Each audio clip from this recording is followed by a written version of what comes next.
Hi, everyone. Welcome to the Purpose for Life podcast. I'm Suzanne Roberts, your host, author of It's Deeper Than That, and founder of The Great Reconnection.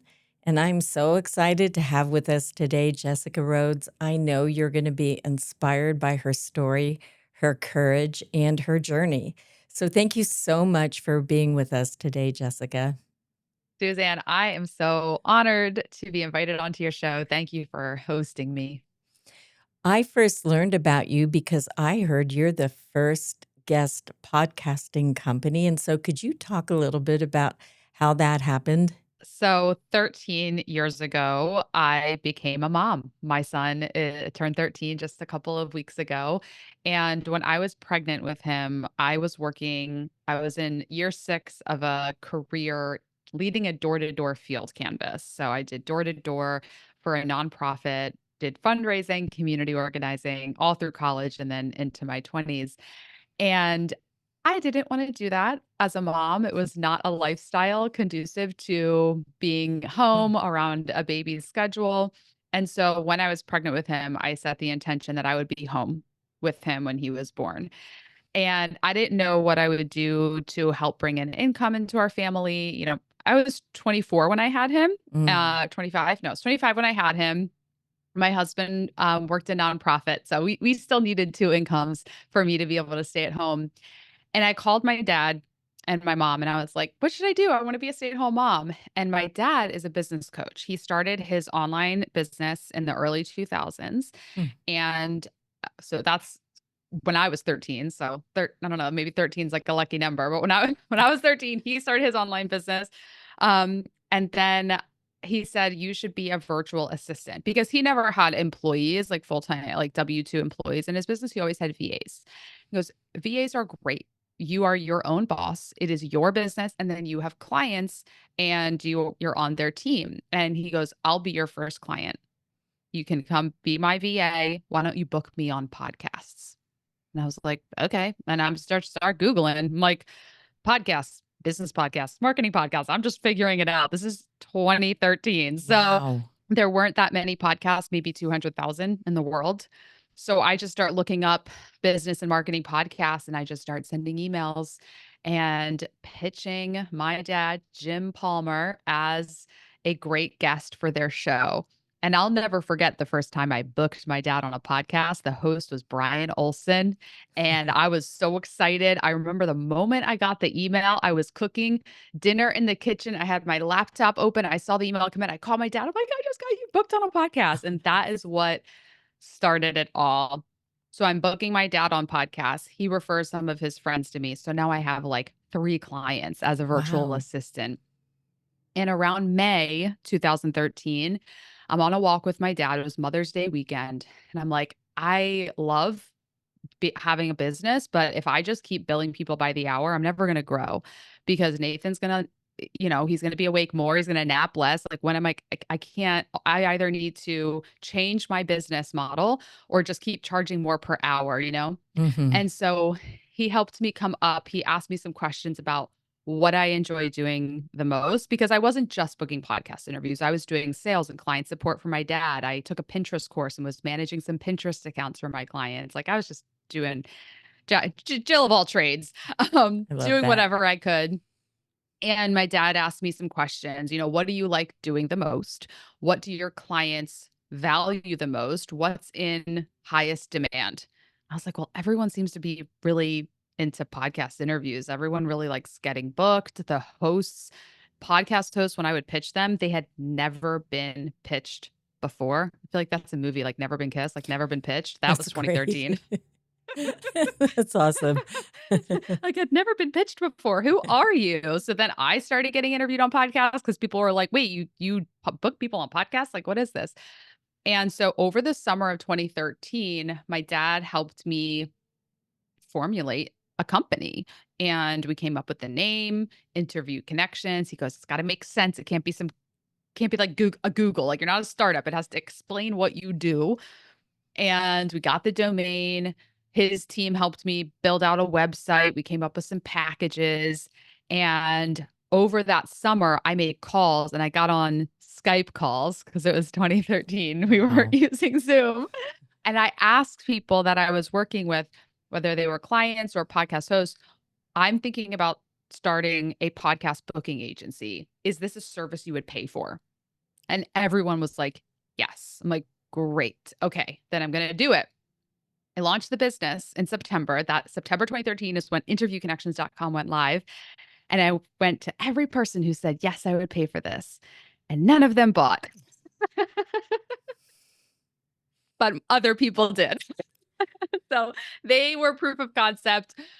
And it took a little bit. I had to market and promote and tell people about it, but it did pick up speed pretty quickly. And that's how it all got started. That's amazing. First of all, I'm really grateful to your dad, number one, to have a partner like that to help ask the kinds of questions that he asked you, because I think what's really important for most people is what makes you feel alive, excites you. And that's so important because we'll put more energy into it if it matters to us.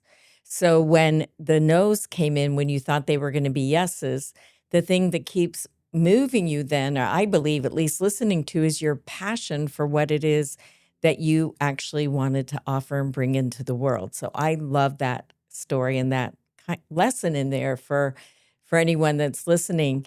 So because I think back to, I don't think I listened to a podcast in 2013. And now, Yeah. do you know how many podcasts there are now?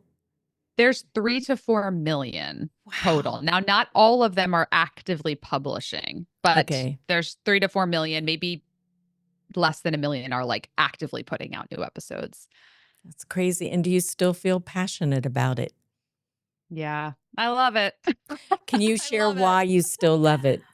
I love it because I just love connecting people. I love seeing people just, grow their business through sharing who they are authentically. And I kind of say that like with that tonality because running an agency is hard work and it hasn't always been enjoyable. There have definitely been moments of like wanting to burn it all down and like throw the key out the window. Like there, 13 years in business, over 1,000 total clients. I've had lots of employees, and there are moments of extreme stress and pressure.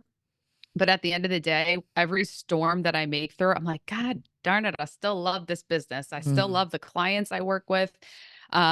I love the impact that we help our clients make. I mean, I only work with clients who I believe in. I'm not like I've turned prospective clients away who I don't believe in their message, or I just, it doesn't happen often, but sometimes I'll have a discovery call with somebody and I'm like, I don't like what you're saying, and I won't like shed light on something I think is negative, but I have turned people away and I'm like, I can't be a part of helping you get your message out into the world. But for those that we do work with, I mean, they just do such great work, and it's the ripple effect, the millions of listeners that have heard the interviews we've booked. It's just, yeah, it's really cool. I love that because your title really says it all, interview connections.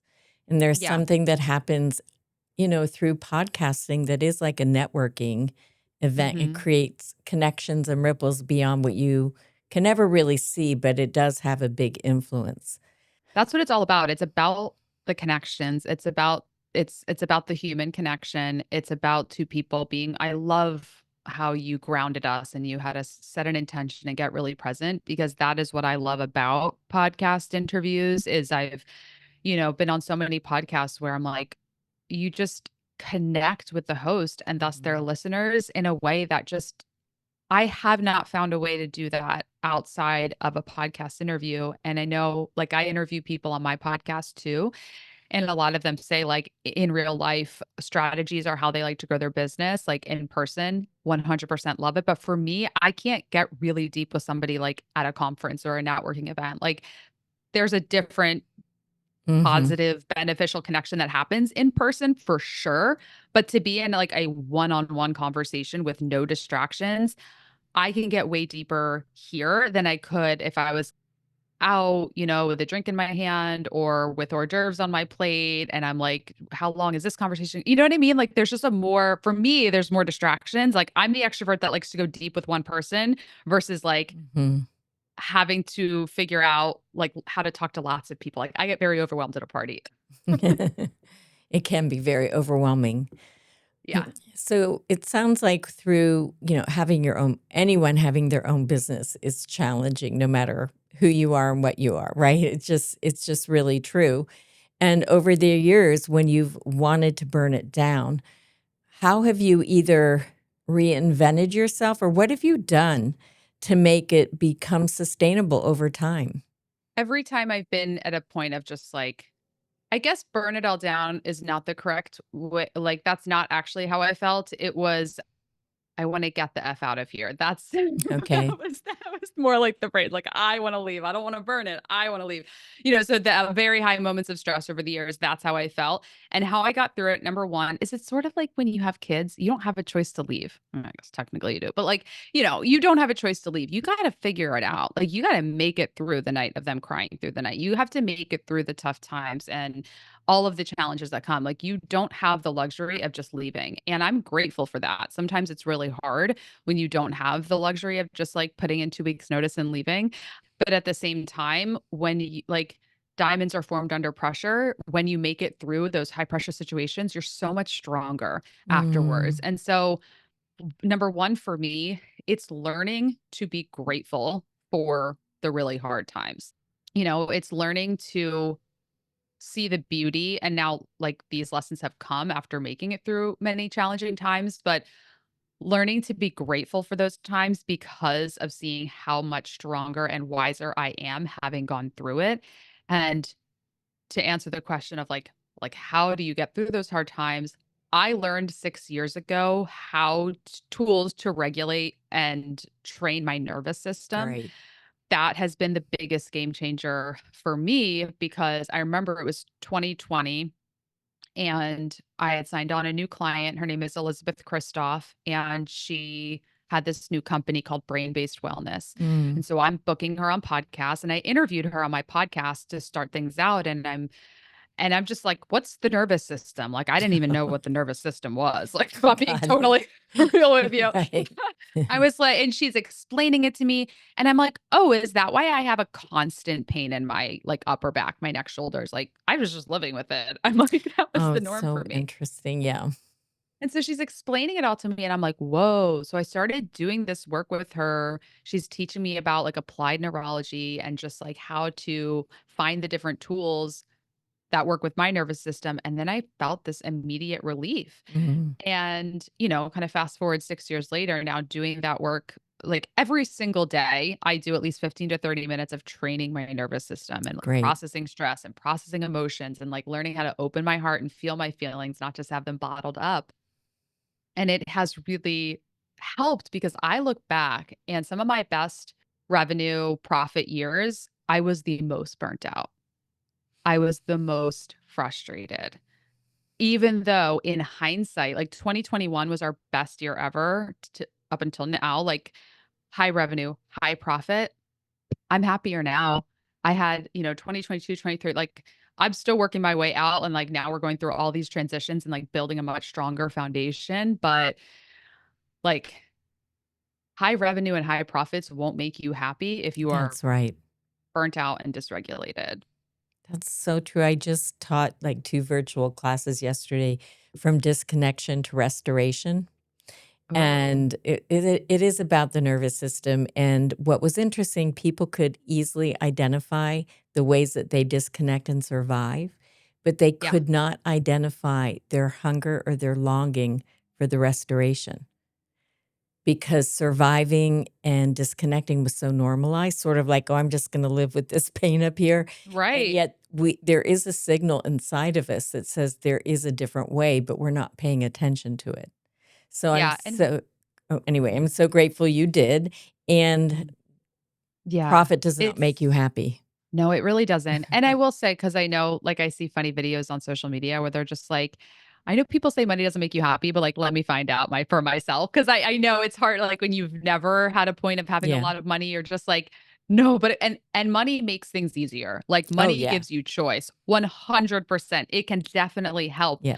But if you don't also have a capacity and a trained nervous system to be able because like I'll tell you without a regulated and trained nervous system without capacity I wasn't investing my money properly. I Mm, wasn't right. proactively saving for my tax bill every year, right? And then that creates an incredible amount of stress. So if you make a lot of money but don't have the capacity to then handle that money and learn how to put it aside and not just blow it. Like I realized I was in such a feast or famine cycle. So I'd like make lots of money and then spend lots of money and then make lots of money and then spend lots of money. And that would replicate in the business too. And it was like, whew, these big swings. And then with a Mm. more regulated nervous system, it's like I'm learning to have the capacity to hold it all and not make the same mistakes, not have all the different F responses come out in different ways.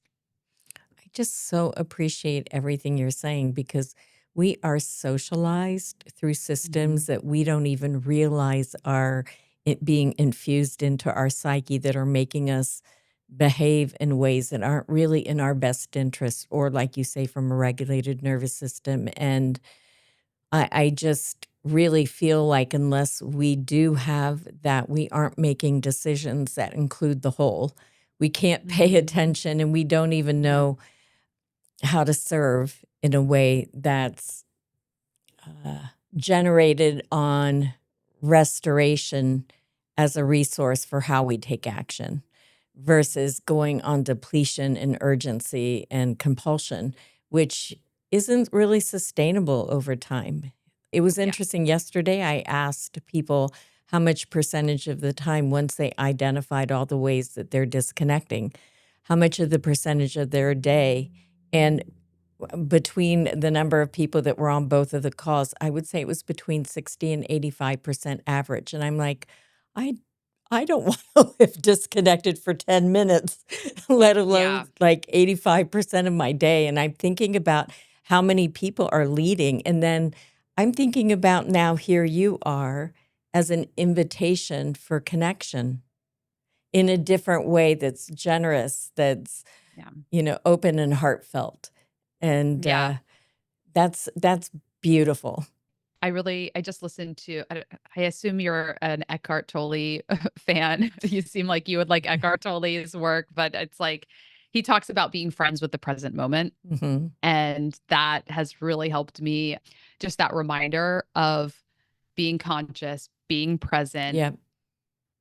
and then just being mindful of like, there's going to be moments where we disconnect Yep. and our nervous system is just like, I got to check out for a minute. And we scroll on Instagram and we're just like, and I think it's okay if you're also aware that like, I know I'm a little depleted right now and I know that this is just my nervous system needing to like check out for a Mhm. second, but then coming back and Coming back, being present. Yeah. choosing that over. Yeah. And how are you structuring your business now?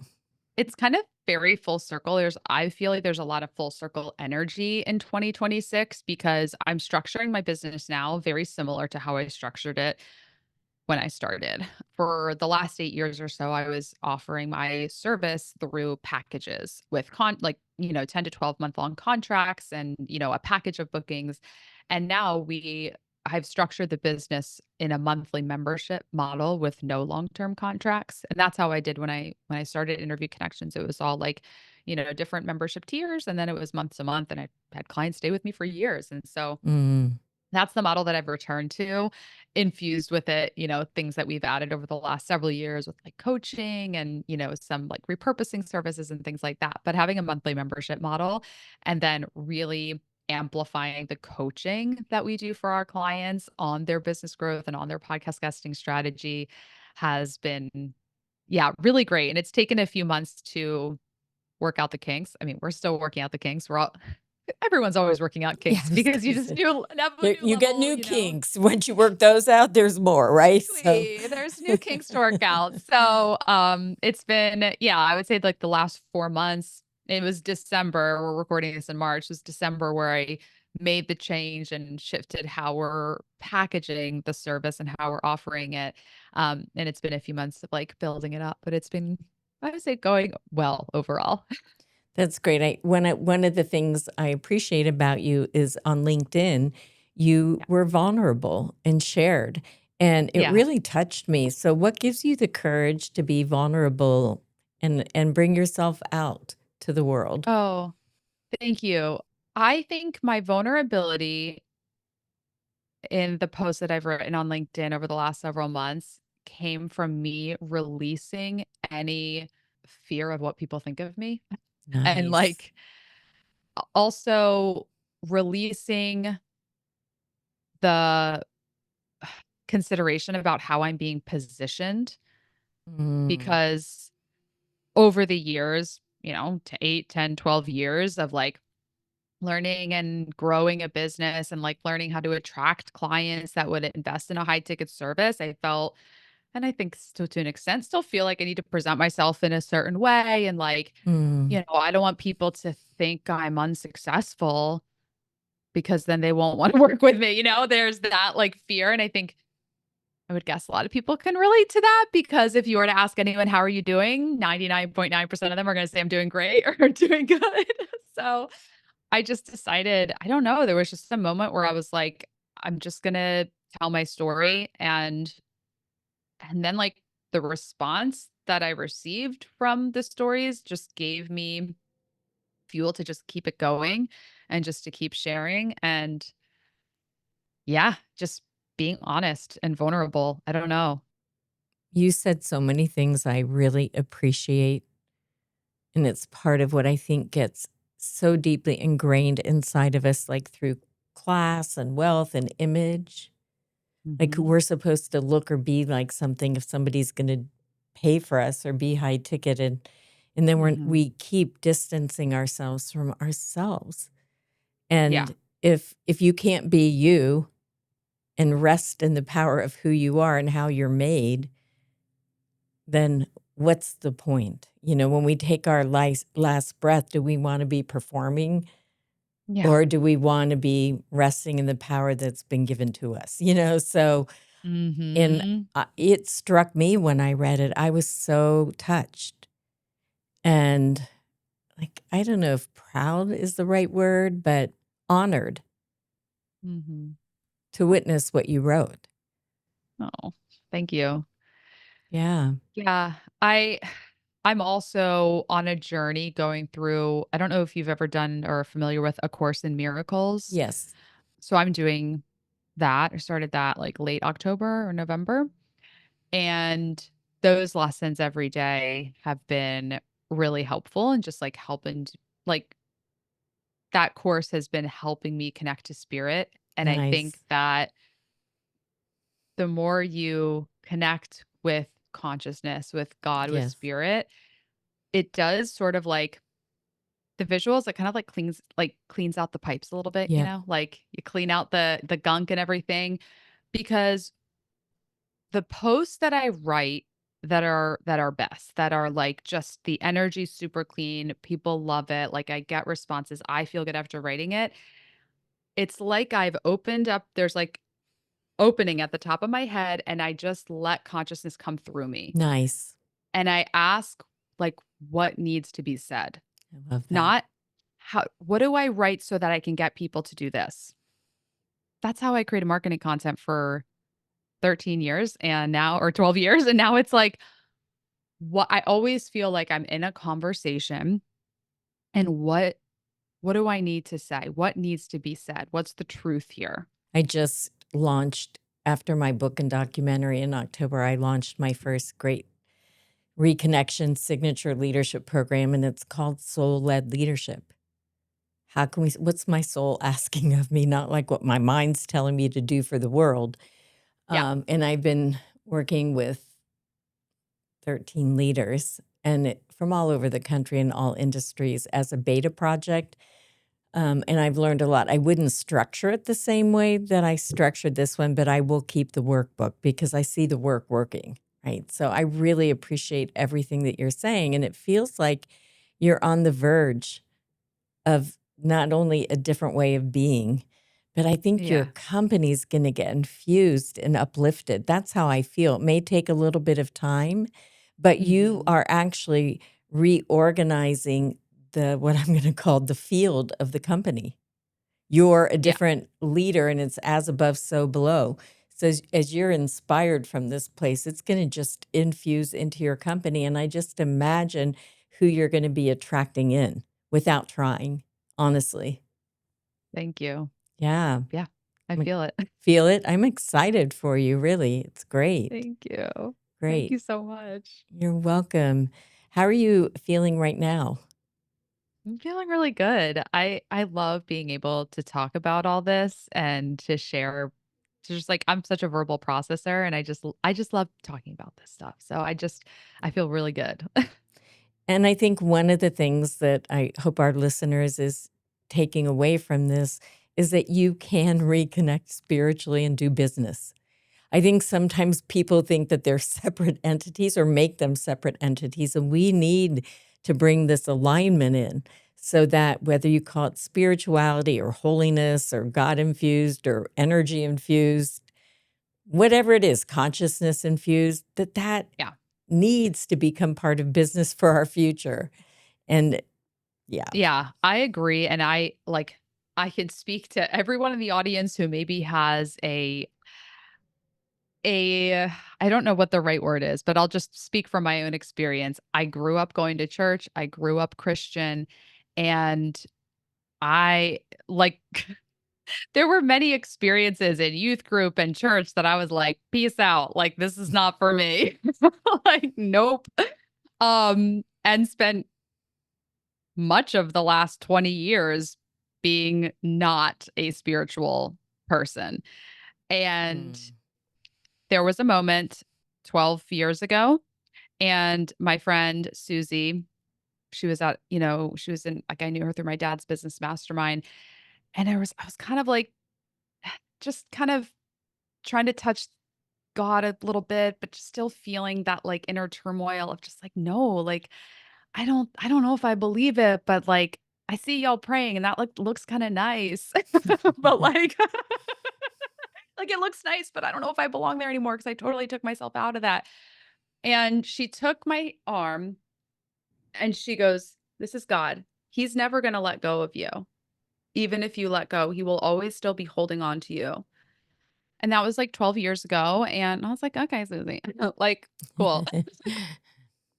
But, um, but yeah. And then it's like I found my way back. And for me, it's not like a religious Right. Christian ideology, but I will like look up Bible verses at times because there's like incredible lessons in the Bible and great parables to support a lot of lessons we learn in business, to be honest, and going through A Course in Miracles and just like, for years I just said, the universe, and now I'm like getting more comfortable with God and I like consciousness. So it's kind of like a whole hodgepodge of like spirituality, but I am seeing that you just can't do business alone. Y- Mm. Spirit, consciousness, like there has to be. And I have seen I have seen higher powers at play.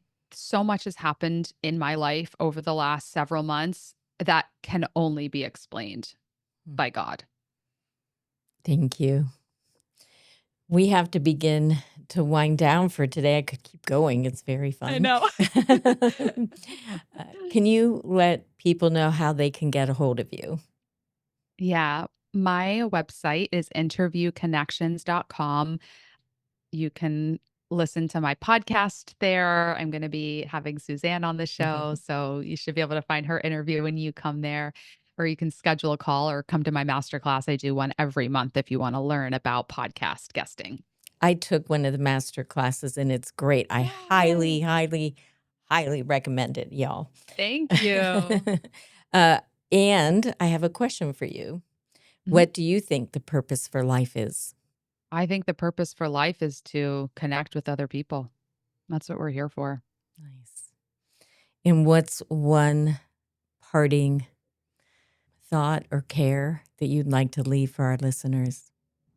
Schedule time, give yourself time in the day to just lay on the floor and quiet your mind. Mm. I love Maybe that. you put on sound waves or a meditation, or maybe it's just silent. But I've been doing that a lot. It's really nice, especially during the workday. Just lay on the floor or lay in the grass if it's nice outside. Just do more grounding. Mm. I love that. Thank you. Jessica, thank you so much for being here today. It's been really thrilling to listen to you. I appreciate it. And I know our listeners are going to be touched and inspired by you and your story and your vulnerability. So thank you so much. Thank you for having me. This really filled my cup. Oh, good. And thank you all for listening to the Purpose for Life podcast. I'm your host, Suzanne Roberts. I'm also the author of It's Deeper Than That and the founder of The Great Reconnection.